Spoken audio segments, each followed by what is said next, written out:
Imagine a fully armored riot police force, you know, backed by a multi-billion-dollar military apparatus. And they're standing in the middle of a burning city. Right. They've got the tear gas, the batons, the institutional backing of a state that has survived for literally decades. Yeah. And then suddenly that entire force just evaporates into thin air. Completely disappeared. Yeah. They drop their fuels, they walk away from their posts, and the state's control just crumbles. Yeah. And it's not because they were outgunned by some rebel army. No, not at all. And it's not a foreign invasion. It's simply because a group of teenagers figured out who their landlords were. I mean, it sounds like this surreal thought experiment, right?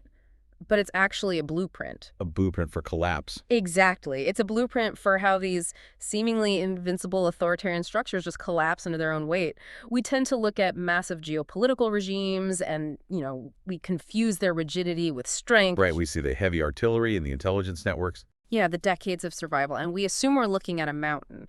But the framework we are dissecting today, it suggests a completely different architecture. We are not looking at a mountain. We're looking at a thick block of glass. A block of glass. I love that metaphor. Right, because it doesn't bend. Yeah. It projects this illusion of absolute permanence right up until the exact microsecond it shatters. Mm-hmm. And today, for this deep dive, we are going to look at the cracks forming in real time. It's a fascinating piece of writing we have today. It really is. We are unpacking a highly provocative, incredibly detailed geopolitical analysis. It was published today, actually, April 23, 2026, on a blog called Barack Face. Yeah, and the title really sets the tone. It does. It's titled, The IRGC Sidelining the Mullahs and the Elected Leaders is Bad News for the IRGC. The countdown begins. The author lays out this really mechanical step-by-step thesis, basically arguing that the Iranian regime is currently in the terminal phase of its existence. Terminal phase. Wow. Yeah, and what makes this analysis so compelling is that it doesn't rely on, wishful thinking. It treats the regime as a structural engineering problem. Like looking at load-bearing walls. Exactly. Analyzing load-bearing walls, points of failure, and the psychology of the enforcers who, keep the whole thing standing. Now, before we get into the actual blueprints of this collapse, we really have to set some incredibly clear ground rules for you listening. Yes, very important. The source material we are dissecting today touches on highly sensitive, actively unfolding, and profoundly politically charged conflicts. Very charged. We're talking about the ongoing war involving Iran, the United States, and Israel. And we're talking about the internal, often brutal politics of Iran. So our job today is not to endorse the viewpoints of the original author. Right. We are not taking a side. We are absolutely not taking a side, and we are not advocating for a specific foreign policy. Our sole objective today is to take this fascinating text, hold it up to the light, and test its structural theories. We're just here to examine the mechanisms the author describes, right? Like how power is consolidated, how fear is weaponized, and ultimately how those weapons can completely misfire. And I promise you, regardless of how closely you follow Middle Eastern politics, the mechanics we're about to explore will fundamentally change how you view state power anywhere. It really is universal in a way. So if you're wondering how a conflict, 6,000 miles away actually impacts your life, we have to look at the inciting incident the author uses to kick off this whole analysis. Right, the current naval tensions in the Strait of Hormuz. Exactly. The author anchors this entire theoretical framework in a very immediate, tangible geopolitical crisis. Right now, we have this ongoing conflict heavily impacting the Strait of Hormuz. And understand why this matters globally. I mean, we really have to look at the geography. It's tiny. Right. It is a massive global choke point, but physically, it's only about 21 miles wide at its narrowest point. 21 miles. That is nothing. It's nothing. But a massive percentage of the world's petroleum liquids pass through that exact narrow waterway. So when tensions rise there, marine insurance rates just skyrocket. Shipping lanes are completely rerouted, and global energy markets panic. Which means your gas prices, your supply chains, the cost of literally everything at your local grocery store, it's all directly tied to the political stability of whoever's controlling that waterway. Exactly. And the author points out that to de-escalate this massive global economic threat, the United States had actually extended a temporary ceasefire. Right.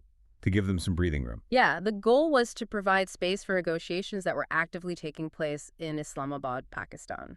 Pakistan is a really interesting location for these negotiations, actually. It is, yeah. It shares a border with Iran. It has its own really complex security dynamics, and it often serves as this conduit for back-channel diplomacy when direct talks are just impossible. So the diplomatic table was set, but the author focuses on the critical variable that basically blew everything up. Tehran firmly rejected the ceasefire extension. And more importantly, the author pinpoints exactly who in Tehran did the rejecting. Yep. Because it wasn't the foreign ministry, was it? No, it wasn't the diplomats. It was the Islamic Revolutionary Guard Corps, the IRGC. And the text calls this a coup narrative, which is wild because when most of us hear the word coup, we picture a very specific movie scene, right? Oh, yeah, tanks rolling down the street. Exactly. Tanks rolling up to a presidential palace at 3 in the morning, some general in sunglasses taking over the TV stations, formal martial law, that whole aesthetic. But the author is describing something much more insidious here. It's a bureaucratic coup. A bureaucratic coup. Yeah, a gradual, methodical cannibalization of the state's decision-making apparatus. So they aren't storming the palace, they're just changing the locks on the conference rooms. Basically, yes. The author argues that the hardliners, who are driven by the IRGC, are not just influencing diplomacy anymore, they are completely locking the diplomatic moderates out of the room. They're demanding broader concessions and the total removal of blockades, and they view any compromise at all as an inherent weakness. Okay, I have to stop you there, because structurally, that doesn't immediately track for me. I mean, playing devil's advocate here. Sure. If a military apparatus executes a quiet coup, Right. and they trim the bureaucratic fat of the diplomatic corps, doesn't the state just become faster? That's the common assumption. Yeah. Right. Doesn't decision-making become more streamlined and, frankly, deadlier? Why is the author claiming this bureaucratic takeover actually weakens the foundation of the regime? It's a great question. And the author addresses that exact assumption by looking at how the Iranian state was historically constructed in the first place. Because it's not just a military. No, a state is an ecosystem. And the author argues that the Islamic Republic never survived because it was universally loved or even perfectly efficient. It survived because it was a highly calculated balancing act. Okay, so what's the balance? The text introduces this concept of the three-pillar regime. So if you imagine the state as a three-legged stool, you need all three legs touching the ground to maintain stability. Even if it's an ugly stool. Even if it's the ugliest stool in the world, it won't tip over if the weight is distributed. Okay, let's examine those three legs, because the author's breakdown here is really crucial for understanding the whole collapse theory. Pillar number 1 is the clerical class. Right. The clerics provided the theological scaffolding of the entire system. Following the 1979 revolution. Exactly. They established the system of velayat-e-faqih, which translates to the guardianship of the Islamic jurist. This placed ultimate authority in the hands of a supreme leader who is a high-ranking cleric. So this pillar is all about ideological legitimacy. Spiritual and ideological. It told the populace, and more importantly the enforcers, that the regime's actions were not merely political, but literally divinely ordained. Got it. Then you have pillar number 2, which the author actually places in quotes, the elected government. The presidency, the parliament, the civil bureaucracy, and the author uses quotes because, well, this is a heavily managed democracy. Right, it's not a free-for-all. Not at all. A body called the Guardian Council vets all the candidates. They ensure no true existential threat to the regime can ever even get on the ballot. But even as a constrained system, the author says this pillar served a vital function. A hugely vital function. It provided a pressure valve for public frustration. So if the economy tanks, You don't blame the supreme leader, you blame the president. that is convenient. Very. And it also presented a normalized diplomatic face to the international community. It allowed Iran to sign treaties, sit at the United Nations, and act like a standard nation-state. Okay, and finally, the heavy timber.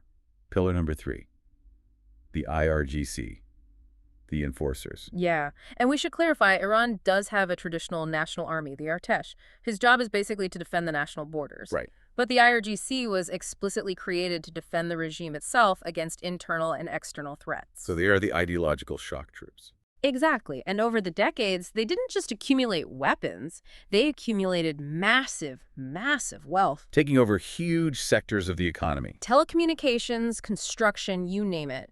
They are an economic behemoth. So you have the spirit, the face, and the muscle. And the text notes that this specific combination allowed for, quote, organized corruption and coordinated oppression. Which is a dark phrase. Very dark, but mathematically, it was a stable architecture. The clerics kept the military from turning the country into a pure junta.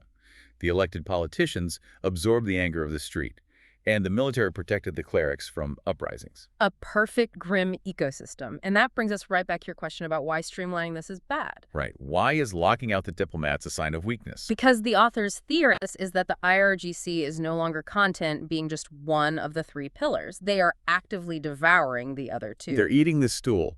They're eating the stool. They're pushing aside the clerics because they view them as archaic impediments to rapid militarized action. And they are entirely sidelining the elected politicians, which is exactly what we saw with the total shutdown of the Islamabad negotiations. So if we go back to our analogy, Yeah. if you cut off the diplomacy leg and the clergy leg, the remaining military leg isn't standing stronger. It's just a really heavy piece of wood that's about to fall over. The author states it explicitly.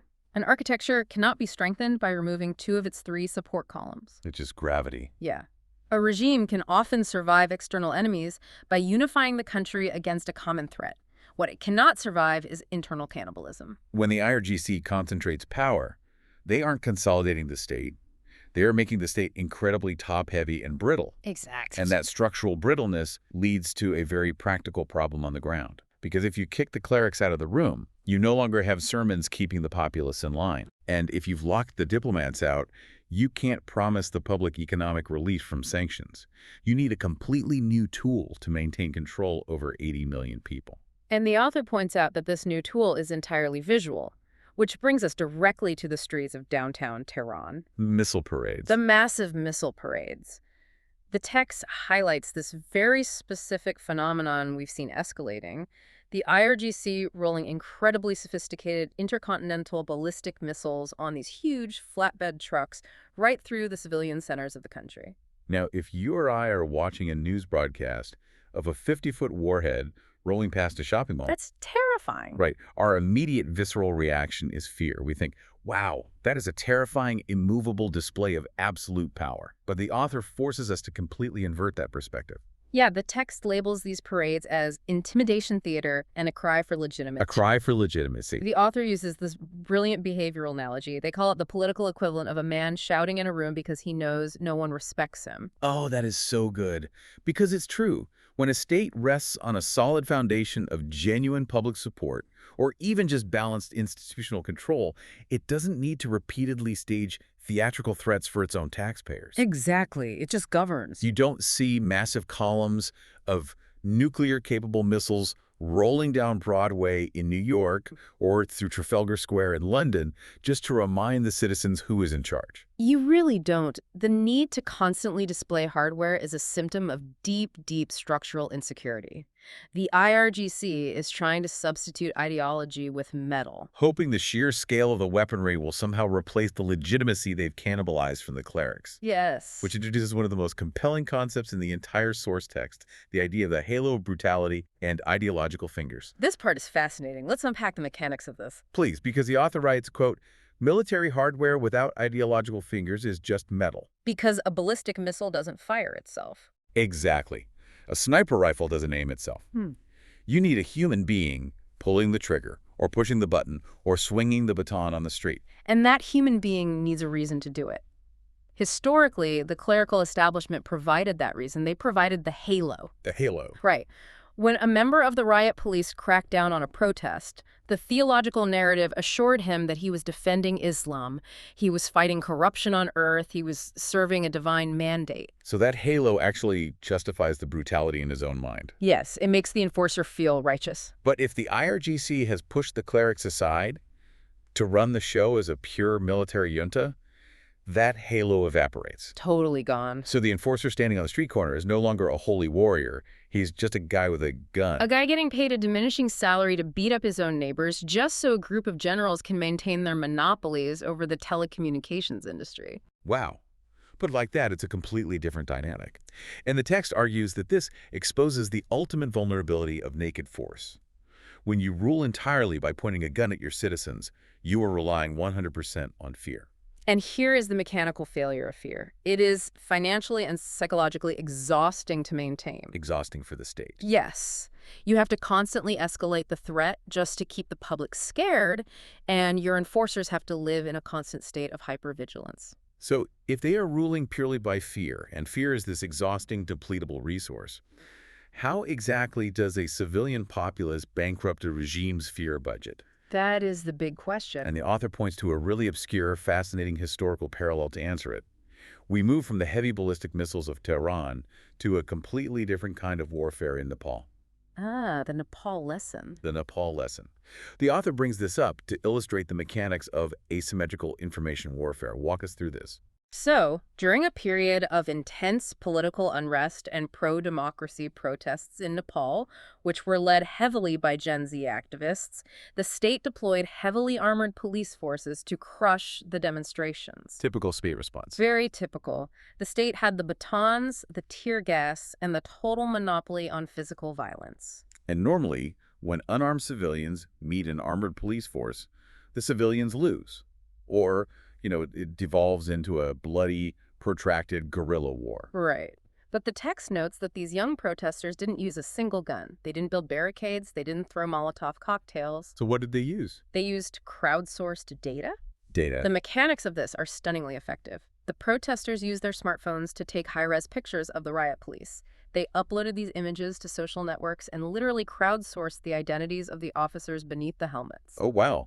They doxed the riot police. Exactly. And once they knew who the officers were, they found out where they lived. Okay, that sounds like it could get violent really fast. But here is where the tactic becomes surgical. They didn't attack the officers' homes. They targeted the landlords who owned the buildings where the officers rented their apartments. That is brilliant. The protesters sent a very clear message to these property owners. They basically said, "We know you are renting to the enforcers who are beating us in the streets. If you do not evict them, we will boycott your properties. We will socially ostracize you." The author describes this as stripping away the anonymity of state violence. Because when an enforcer puts on a uniform and a riot helmet, they feel insulated from the consequences of their actions. The uniform absorbs the blame. Right. The state takes the heat, not the individual. But by targeting the landlords, the protesters repersonalized the conflict. They made enforcement personally costly. Just imagine the psychological shift there. You're a riot cop, you feel incredibly powerful out on the street. With your baton and your shield. Yeah. But then you get a text message from your landlord saying, "You and your family have 24 hours to vacate the apartment because the neighborhood knows what you do and my property is at risk." Suddenly, your loyalty to the state has rendered you and your children homeless. The state's paycheck absolutely does not cover the cost of total social exile. And the result in Nepal, as the author notes, was that the police force effectively evaporated from the streets. The human infrastructure of the state just dissolved because the personal cost of obedience became too high. Now, let's critically apply this back to the primary subject of the text. Because, Iran is not Nepal. Right, very different scale. Iran is a massive, highly complex geopolitical player with a deeply entrenched security apparatus. We aren't just talking about local beat cops. We are talking about the IRGC and specifically the Basij militia. And that is a really critical distinction to make. For listeners who might just view the Iranian military as one giant monolith, the Basij are functionally different. Oh, so? Well, the regular IRGC manages the big stuff. The ballistic missiles, the naval blockades in the Strait of Hormuz. But the Basij are a paramilitary volunteer militia. They are the plainclothes enforcers on motorcycles. The ones you see in the protest videos online. Exactly. They are the ones embedded in the universities, the ones enforcing hijab laws on the street corners, and crucially, they are drawn from the very neighborhoods they police. Ah, which makes them uniquely vulnerable to the exact tactic used in Nepal, because the Basij live next door. They do. They shop at the same bakeries. Their kids go to the same schools as the people they are actively oppressing. So the author argues that while the scale is different, the psychological principle is identical. The ultimate weapon against a militarized enforcer isn't a bigger gun. It is making loyalty inconvenient. When that ideological halo is gone and the Basij are viewed simply as thugs holding their own economy hostage, the social pressure cooker just intensifies. The text argues we are reaching a tipping point where the burden of fear actually shifts, the evaporation of fear. The author writes that regimes collapse quickly the exact moment the people stop fearing the enforcers and the enforcers start fearing the people. Right. When the guy on the motorcycle realizes the crowd isn't running away anymore, and he also realizes his neighbors know exactly where his family sleeps, the state loses its muscle. But, and this is a massive but, that realization does not lead to a peaceful surrender. It never does. No. In fact, the author's analysis turns very dark right here as it maps out what happens right before the system fully breaks. If the enforcers feel their control slipping, and the generals realize their intimidation theater isn't working, the regime enters its most volatile phase. The concept of the cornered animal. Yes. The text warns that history shows regimes become most violent not when they are projecting peak strength, but when they are backed against a wall and panicking. As those cracks in the glass multiply, the author suggests elements within the IRGC might attempt something utterly reckless to reestablish the baseline of absolute terror they need to survive. The author uses a very specific, chilling phrase here. The tragedy is that stupidity does not calculate consequences. Stupidity does not calculate consequences. I wanted to ask you about this, actually. Yeah. Because if the regime's leaders are cunning enough to hold power for decades, why does the author assume they will act with stupidity at the end? It's not about their intelligence quotients. It's about the mechanics of statecraft under extreme stress. Okay, explain that. When a regime is stable, when those three pillars are balanced, its leaders play geopolitical chess. They calculate the global reaction to a blockade in the Strait of Hormuz.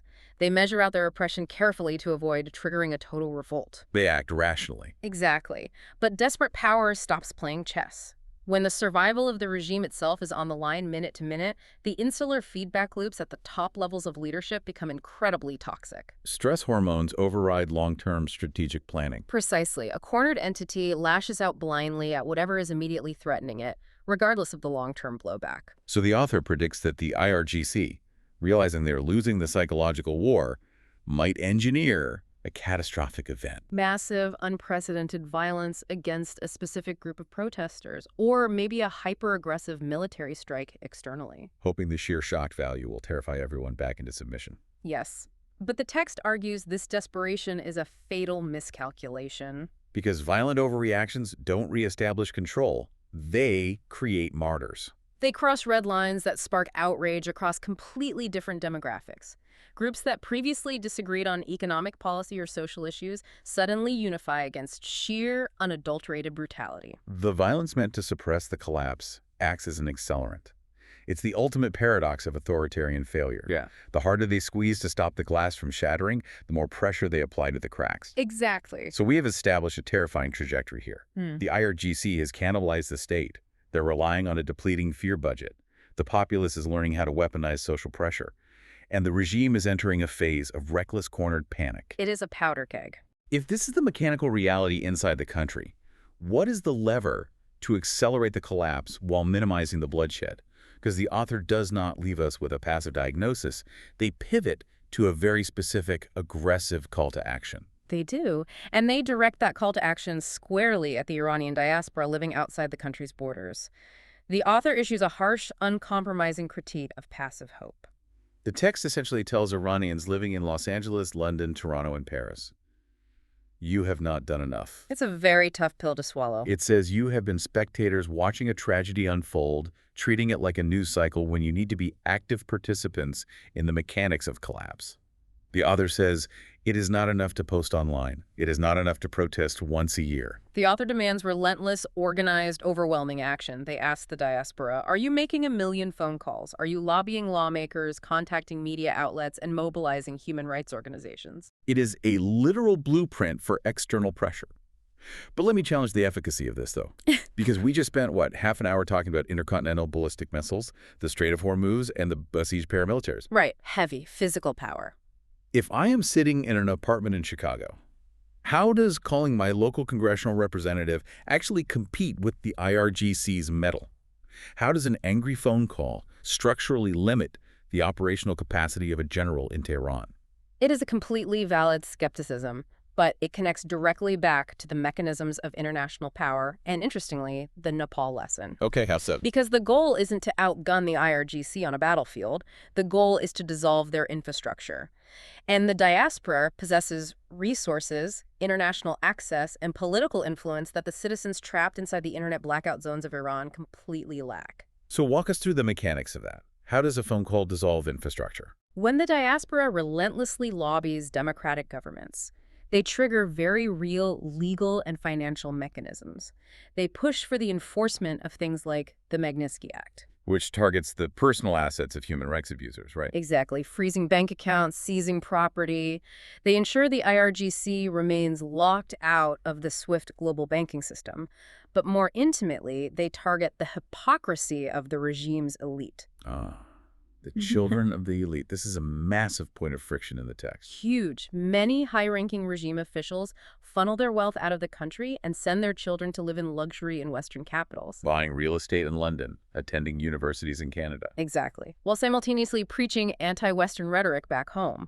So when the diaspora organizes protests outside these specific properties and forces Western governments to freeze these assets and revoke visas, it creates massive internal panic within the IRGC. You're cutting off their escape routes and their retirement funds. Yes. If an IRGC commander knows his offshore bank accounts are frozen and his family might be deported back to the very country he is currently setting on fire, his loyalty to the supreme leader is severely tested. The external pressure amplifies the internal isolation. The diaspora acts as this massive megaphone that keeps the global media spotlight glaring on the regime. Preventing the darkness, authoritarianism needs to operate cleanly. Precisely. They strip away the regime's international legitimacy, turning every diplomatic trip into a nightmare, and forcing the global community to treat the regime not as a permanent government, but as an occupying cartel. Which leads us to the ultimate and arguably most dangerous question the text poses. Day after the collapse. Let's assume the combination of internal civil disobedience and external diaspora pressure succeeds. The fear budget goes bankrupt, the glass finally shatters. What happens the morning after? The author warns of the terrifying danger of a political vacuum. Because if a heavily militarized regime collapses without a meticulously planned, globally recognized alternative ready to step in on day one, the result is catastrophic. We have seen this play out in recent history. The author doesn't explicitly name them, but we only have to look at the models of Libya or Syria to understand the absolute horror of a vacuum. When the central authority vanishes, the military splinters. Regional commanders become warlords, seizing control of local oil fields or municipal infrastructure. The country descends into a protracted, multifactional civil war that bleeds out over decades. A vacuum is not neutral. A vacuum invites bloodshed. To prevent this, the author presents a highly specific, actionable solution: the immediate, fast-tracked international recognition of a transitional government. And the text specifically names Reza Pahlavi to lead it. Now, for listeners who might not know the historical weight of that name, we need to provide some crucial context. We do. We are talking about the son of Mohammad Reza Pahlavi, the Shah of Iran, who was overthrown in the 1979 Islamic Revolution. Right. And for nearly 50 years, the current regime has painted the Pahlavi name as the ultimate symbol of pre-revolutionary villainy. So why does the author argue that this specific figure, a remnant of the old monarchy, is the necessary key to the future? It's important to note the author isn't necessarily arguing for the permanent restoration of a monarchy. They are arguing for the utility of a recognizable, unifying figurehead during a period of maximum chaos. A placeholder. Yes. Reza Pahlavi has spent decades building networks within the diaspora and maintains significant name recognition internationally. In the chaotic hours after a regime collapse, foreign ministries in Washington, London, and Paris need a phone number to call. Exactly. They need a designated representative to coordinate aid, manage the transition of state assets, and guarantee the continuity of basic state services. And the author argues that recognizing this transitional government cannot wait for bureaucratic hesitation. It must happen immediately, because doing so sends three highly strategic, distinct signals. The first signal goes to the Iranian populace on the street. The message is, you are not alone, and your victory is validated. It prevents the panic of uncertainty, it assures the public that the lights will stay on, the water will keep running, and international support is actively arriving. The second signal goes directly to the ideological hardliners of the IRGC. The message is, the world is preparing for your end. It completely annihilates their narrative that the Islamic Republic is an immovable fixture of global geopolitics. But the third signal is really the masterpiece of the author's strategic theory. This signal is directed at the mid-level regime insiders, the colonels, the bureaucrats, the local police chiefs who have followed orders but aren't the ideological architects. The message to them is defection is now rational. Let's visualize this. The regime is a burning skyscraper. Okay. You are a mid-level bureaucrat inside. You can feel the heat, you know the structural supports are failing, and you know the building's going to collapse. But if you look out the window and you don't see a net down below, you are not going to jump. You will stay inside, fight the fire, and take your chances. Because jumping into the unknown means certain death. If you are an IRGC colonel, you fear that if the regime falls, you will be dragged into the street by a mob and strung up from a lamppost. Right, and the transitional government is the net. It is the political landing pad. By recognizing a transitional authority, you create a structured alternative. You offer a framework for truth and reconciliation, or a managed amnesty for those who lay down their arms immediately. The author writes that the IRGC relies on the narrative that there is no alternative. They tell their troops, if we fall, the whole country burns, so you have to fight to the bitter end. But the moment a globally recognized transitional government exists, that argument simply vanishes. And that is when collapse becomes contagious. Defection changes from an act of suicidal treason into an act of rational self-preservation. When the first few battalions realize there is a safe landing pad, they jump. And once they jump, the rest follow in a cascading failure. We have covered massive ground today. We started with a headline about a stalled ceasefire in Islamabad and naval threats in the Strait of Hormuz. But through the analytical lens of this source, we discovered that diplomatic failure wasn't a show of strength. It was the symptom of an internal bureaucratic coup. We saw how the IRGC cannibalized the clerics and the elected politicians, destroying the three-pillar architecture that gave the regime its stability. We explored how stripping away that ideological halo forced the regime to rely on intimidation theater, parading missiles because they can no longer preach sermons. We went deep into the mechanics of asymmetrical warfare, learning from the Nepal Gen Z how crowdsourced social pressure can bankrupt the state's fear budget and make enforcement personally devastating. We confronted the terrifying reality of the cornered animal, understanding how desperate power loses its capacity for strategic calculation and lashes out blindly. We examined the blueprint for the diaspora, how freezing overseas assets and maintaining media pressure dissolves the regime's infrastructure from the outside. And finally, we looked at the absolute necessity of the political landing pad, how recognizing a transitional government prevents a descent into warlordism and turns defection into a rational, contagious choice. We began this exercise with the metaphor of the thick block of glass. The regime looks permanent, it looks unbending. But this author has meticulously mapped out the stress fractures for us. The sidelining of the diplomatic corps, the reliance on naked force, the evaporation of fear on the streets. These are the high-pitched frequencies of glass under immense, unsustainable pressure. Concentration of power is not consolidation, it is brittleness. And brittle systems do not bend, they shatter. The author leaves us with a stark reality. Iran may still look solid on a map today, but the structural failure has already begun, and once the glass breaks, it happens in a microsecond. To you listening who joined us on this intense deep dive today, thank you. We promise you a rigorous examination of how authoritarian structures function and fail, and this source really offered a masterclass in the mechanics of power. It really did. But I want to leave you with a final thought to mull over. Something that builds on the author's theory, but extends it into the reality we all navigate today. Let's hear it.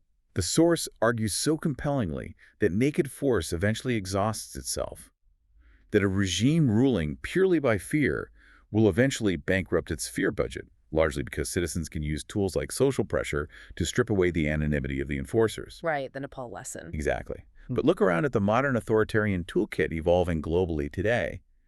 In an era of advanced facial recognition, AI-driven surveillance, social credit scores, and centralized digital currencies, has the fear budget of the modern state become infinite? Oh, wow. Can a state replace public faith, not just with metal missiles, but with an inescapable digital dragnet?